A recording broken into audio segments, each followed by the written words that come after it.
No, we're not discussing that prophecy yet. That's a prophecy for Islam, by the way, but we'll continue. We'll talk about it another time. Right, so I'm trying to lead to a point. This is what the Lord says to me. Within 1 year, as a servant bound by contract would count it, all the splendor of Kedar will come to an end. Okay. Kedar, that's Petra. No, that's not Petra. Wait. Yeah, it is. When you click on it, it talks about the cleft of the rocks. That's clearly Petra. Okay. Now, I mean, are you sure you want to go into that? Yeah, because we're going to spend another half an hour, and then we're going to come around half an hour later, and you're going to say, you know what, you were right. You get one point right. Okay. You get 1 point no, right, I don't. I humbly admit it. Petra was built by Nabateans. Are you aware of that? Yeah. And who were the Nabateans? Let's have a look. Kedar. No, wait. So are you aware that Petra was built by Nabateans? Look, I'm not sure. No, I am. Sure. I am. Yeah, you have to give me a source. Okay. Go on. What's your point? Let's just go. If we stick to our points, then we can make some progress. Okay. Kedar is in Arabia. Do you agree? According to the book of Isaiah. It seems to be on the face value of this passage that it's talking about Kedar in Arabia. Seems to be. Are you sure? Seems to be. You just said seems to be. Yeah. Well, it mentions Kedar, but it doesn't tell us where Kedar is, right? So well, it's a prophecy about Arabia. Yeah, but we're not told exactly why. Why is the Bible talking about Kedar in Arabia? Well, it's talking about them being judged. Okay, and where are they? According to this particular passage, where do you think Kedar is? So Kedar seems to be in Arabia. Okay, that's good. Who is Kedar now? Do you know who Kedar is? It's the Ishmaelites, yeah. No. Who is he?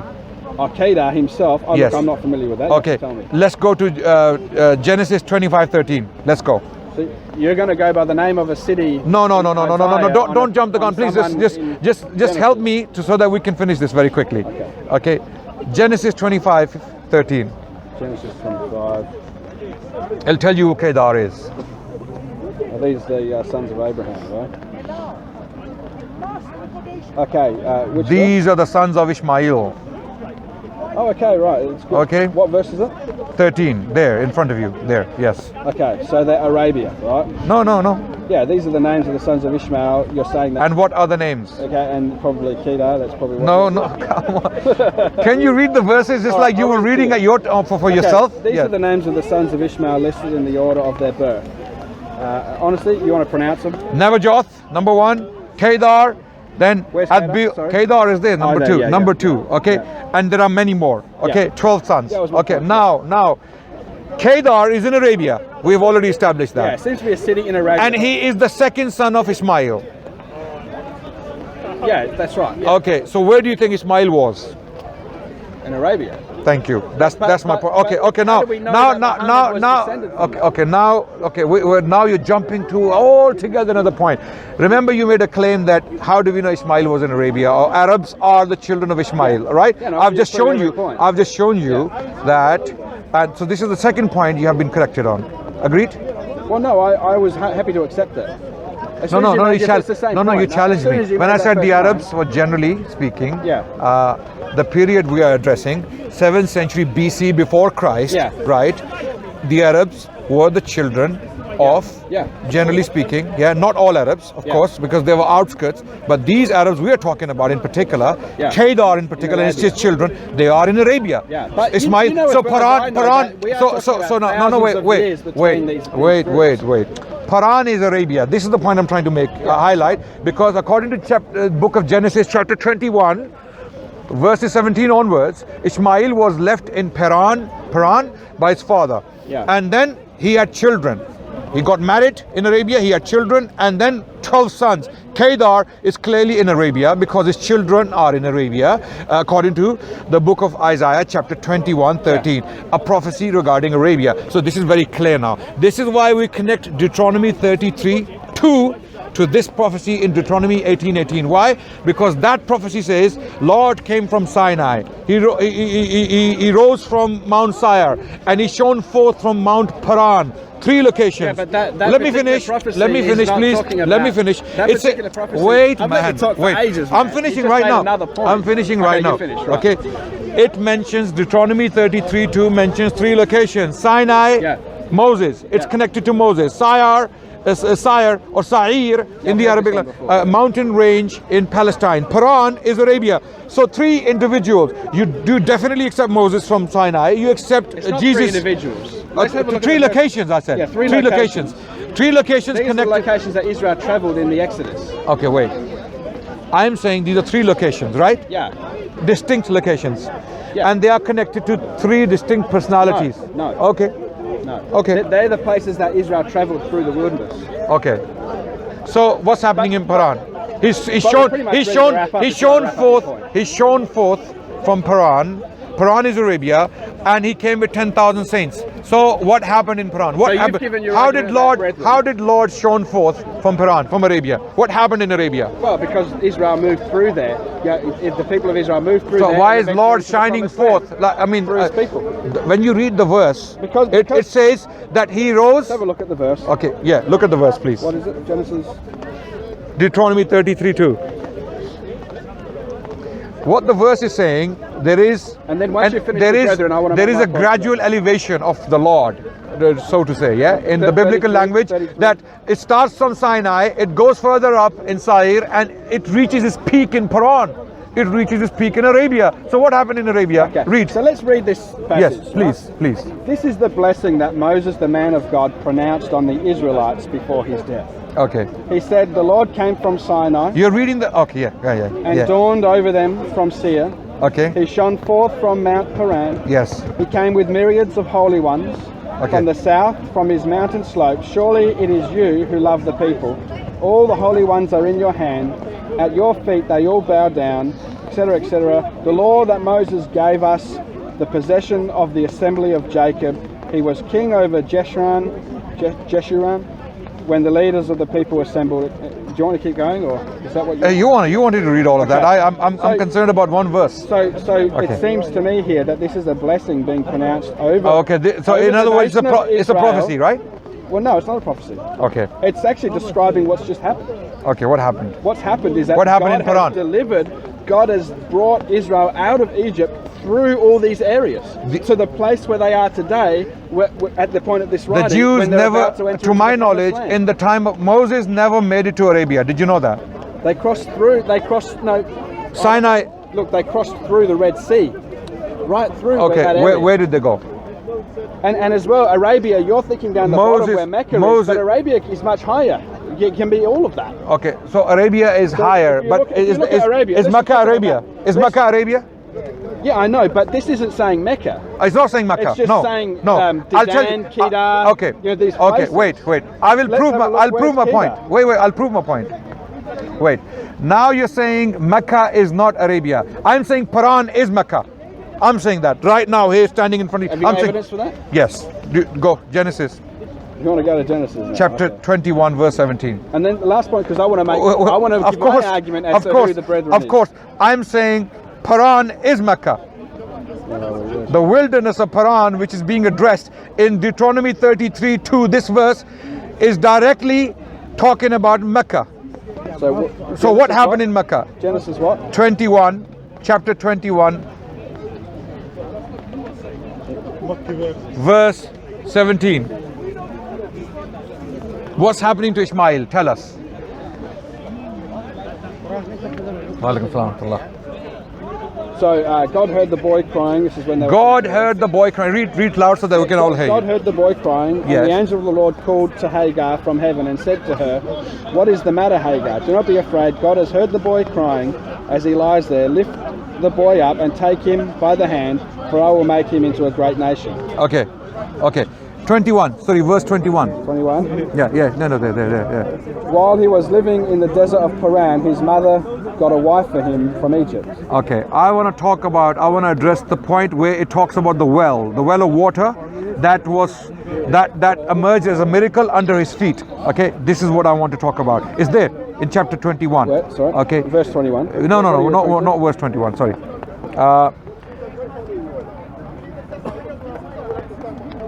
Okay, yeah. Then she went from verse 16. Then she went off and sat down about a bow shot away, for she thought, "I cannot watch the boy die." And as she sat there, she began to sob. God heard the boy crying, and the angel of God called to Hagar Okay, where is the discussion on the well? Yes, the God opened her eyes and she saw a well of water. Verse 19. Yeah. Same chapter. Yeah. Genesis 21, verse 19.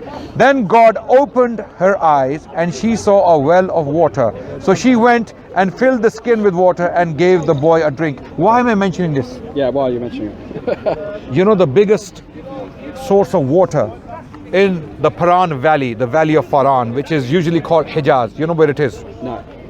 The well of Zamzam in Mecca.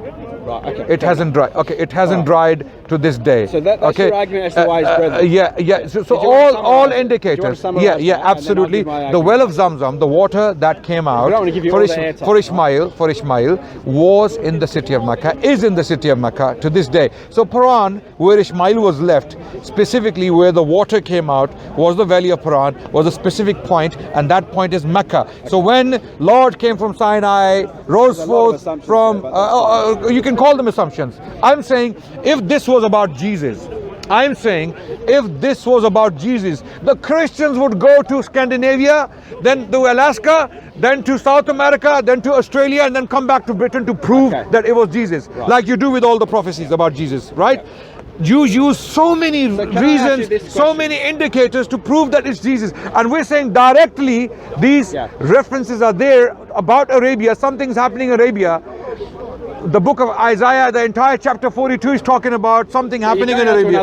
No, we're not going to another one. I'm just mentioning these side points. I think it's time for me to say something. Okay. I just want to ask but you a quick why do the question. Christians? Why do the Christians forget that approach? If you agree that the word brethren can mean the fellow Israelites and the Arabs, yeah, but you agree, right? Yes. Why would you choose one over the other? Good, very good Just question. A short answer, summary answer. A fair question. Why? Because what the prophecy says otherwise fits in to the context of Muhammad, for example. For example, let me give you my quickly reason. So Moses like prophet. Prophet. Because it's not talking about Moses like person. Moses like human. Discuss what that means. You asked me, so let me quickly clarify what I mean. His prophethood would be like Moses. Whatever qualities Moses came with as a prophet, as a messenger, this is what God is talking about, right? Now, no one brought a new law except Muhammad. Even Jesus did not bring a new Torah. Moses came with the Torah, a comprehensive law. Only Muhammad, who came from Arabia, from Paran, brought that comprehensive law. Okay, Muhammad governed as a prophet. So did Moses. He governed his people as a prophet. He implemented law. He punished people. He applied the law of God on his people. Okay, Jesus, no Israelite prophet ever did that after Moses. Okay, I mean there were few. Of course. Let me quickly summarize my point. They did. David, Solomon, Joshua. These people did apply the same law, but the law was the Torah. Okay, sure. Muhammad came with a new law, a revision of the law of God, which is foretold again in the book of the reason. Why I want to give why I think it's talking about the fellow. Sure, please do, and I'll let you talk for as long as you want. Right? In Isaiah 42, this law is. Go to another one. No. I'm trying to give you references as to why we believe, because comprehensively. Yeah, but you've made your point. I think that's a simple last point. Last point. The reason why it is not another Israelite prophet like Moses, even Jesus himself is not like Moses in that sense, in the prophetic sense, because the prophecy remained unfulfilled, and Jesus himself denied being that prophet. Okay, now my turn. Yeah. So now, did you understand the last sentence? Yeah. Jesus denied. He didn't deny being that prophet. Okay, now that's the point we need to come back to next time. Yeah. Next in the next session. Maybe another debate. The reason why I think it's fellow Israelites, first of all, is because within the context, if you look, that Moses is talking about the authority of Israel. So he talks about kings, and he says in chapter 17 that you shall not I'll just read it to you. When it says in chapter 17, just the chapter before, when you enter the land the Lord your God is giving you, and have taken possession of it and settled in it, and you say, let us set a king over us, like all the other nations around us, be sure to appoint over you a king the Lord your God chooses. He must be from among your brethren, do not place a foreigner over you, one who is not an Israelite. So it seems very close here. The context seems to be talking about. Where is this you're reading from? This is chapter 17, okay. Verse 14. So it's just the chapter before that it's talking about. But this is not connected to brethren. The second reason. There's no connection here. Well, yeah, because if you look at the overall context, it's talking about the authority within Israel. So likewise. I didn't cut you off. I'll let you. Sure. So you had the kings. You have the Levites is also mentioned in chapter 17. Chapter 18, the same chapter. But the other reason why it's talking about brethren is because, as I said earlier in the beginning of the debate, it's in your midst, in your inner parts. The word kereb, which is applied. Okay, so give me a prophet like Moses then. In their midst. In their midst. So when it give me a prophet like Moses. The point that I made at the beginning, which you seem to have quickly forgotten about, is like Moses is not talking about any old thing like Moses. It's I agree. Very specific. Yes. The specific thing is that it says, the Lord your God will raise up for you a prophet like me from among you, from your brethren. You must listen to him, for this is what you ask of the Lord your God at Horeb on the day of the assembly, when you said, let us not hear the voice of God, or the Lord our God, nor see this great fire anymore, lest we die. So like Moses is someone who directly speaks to God directly and hears his revelation as a general principle, receives that revelation and then imparts that to the people. Now you said Muhammad at one time spoke to God, but as a general rule, according to the Islamic tradition, Muhammad did not speak directly to God when he received his revelation, whereas this is saying that Moses Neither did Moses. Yes, he did. He did not. He did. As a general rule, Moses was always speaking to God. Yeah. I asked you this question earlier. Yeah. The entirety of the law, he would go up, receive his revelation, and he would share it with the people. Okay. Now I'll tell you why this prophet is still unfulfilled. Or this prophecy. Jesus did that. Jesus spoke directly to God. Okay. Jesus spoke, he came by the Father. No, Jesus is God. Jesus is God. Yeah, the Trinity. So he's not like Moses. Yes, he is. Yeah, no, how is he like Moses? Like Moses is not any old thing, because otherwise he would have to be an Israelite. No, but Jesus is God. Moses was an Israelite. Jesus can't be. It can't be Muhammad because he wasn't an Israelite. That's the kind of argument you're making. No, right? let me explain why. I'm trying to say. I'm saying like Jesus Moses denied being that prophet. Like Moses doesn't mean any old thing like Moses. Let me give you a direct. It refers specifically to the fact that very clear in the context that Moses spoke directly to God for the people. Let me give you my argument why. Okay. Firstly, before I move on to the next point, very quickly, because I've actually got it. No, we'll finish soon. I've actually got to get it. No problem. We'll finish. We will finish very soon. If I show you that prophet is not Jesus, if I show you conclusively, that's the condition. Is the door open for Muhammad then? No, it could be Paul. Why not Paul? Because Paul was Paul was a less. Paul was less of a candidate than Jesus. No. I'll show you why. I'll show you why. I agree. Jesus is the candidate. Thank you. Is the one. Okay, let's see if I would easily argue. So why not Muhammad? What's your problem with Muhammad? What's your problem with Muhammad? What's your issue? Well, because what if he was truly a prophet of God and foretold in the Bible? What if that is the case? I have no reason to believe Muhammad was a prophet. Okay, no problem. You don't have any reasons yet. But if you were shown conclusive reasons, and when we do meet in the future, we will talk about Isaiah 42. Isaiah 42, we'll see whether that fits Muhammad or not. Sallallahu Alaihi Wasallam. Okay, I'm asking, if Muhammad turns out to be a very viable option for that prophecy, then what? If that's the case, then what? A viable option? Yes. I don't think just because you think that it's possible he could fit the criteria, I don't think that would be. I'm saying if he is. If he fits it. Yeah. Well, if he fits it, doesn't he? So, that means he's a true prophet of God. Well, if someone fits that prophecy, I'll tell you why Jesus is not that prophet. If it's definitely evidence that that is that prophecy talking about him. Yes. Right. But I don't think there is. Okay, no problem. I'll tell you why Jesus is not that prophet. In the Gospel of John, when John the Baptist is baptizing people in the River Jordan, you are aware of it, right? Yeah. People came and asked him 3 questions.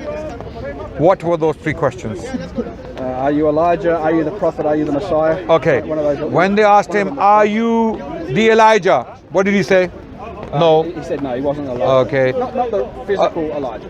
Well, according to the book of Matthew, he was the Elijah. According to Jesus. Yeah, that's because there's a confusion there now. Luke actually when the angel Gabriel actually Yeah. speaks to Zechariah as John the Baptist's father, Right. Gabriel understands that passage to mean someone coming in the spirit and power of Elijah. Okay. So he was right to say no to that. Okay. But he was still a fulfillment of that Okay, prophecy. okay. I leave the confusion for you to solve. Okay. Second question: Are you the Christ, the Messiah? No, he said no. Who was the Christ? Jesus, but he didn't say Jesus was the Christ directly right then and there. No, he didn't say that. He didn't say that. I'm saying who was the Christ to you? Jesus. Yeah. Jesus. Are you that prophet? That prophet. Yeah. And what were they referring to? Well, probably Deuteronomy 18. Yeah. Not probably. Yeah. Biblical scholars. Biblical scholars are biblical scholars. Okay, good. We're in agreement. That means up to that point when John the Baptist in the 1st century CE is baptizing people in the River Jordan, the prophecy remains unfulfilled. Yes? No. All that means is that the Jews saw a distinction. The Jews at that time saw a distinction between that prophet and the Messiah. Yes. But if we see other passages, I'm pretty sure Peter applies it to Jesus in the book of Acts in his sermon on Pentecost. I have to double check that. But Yes, double check it. yeah, but it does seem to me that because the Jews thought they were two different people doesn't mean it was necessarily so. Okay, because the then Jews got lots of things wrong about then the good, no problem. I am asking now, if the Jews are wrong about forming a distinction in these three persons, that the Elijah is separate to the Christ and the Christ is separate to that prophet. Okay, they can all they're not. No. I'm leading to a point. If the Jews were wrong in that distinction, forming a distinction between these three people, why did Jesus not controvert that? Why did John the Baptist remain? Was John a prophet of God? Well, probably because, like... Probably? Yeah, no, listen to me. Look. No, John the Baptist. Probably. No, I wasn't answering your question. I was answering your first question. Right. Adnan, you going to be long? No, finishing right now. Because see, bro. You're Nice to praying meet you, Maghrib by the way. and leaving. you're going to leave after Maghrib? Okay. We're just finishing right now. Okay. And we're going to leave. I'm going to leave with you guys.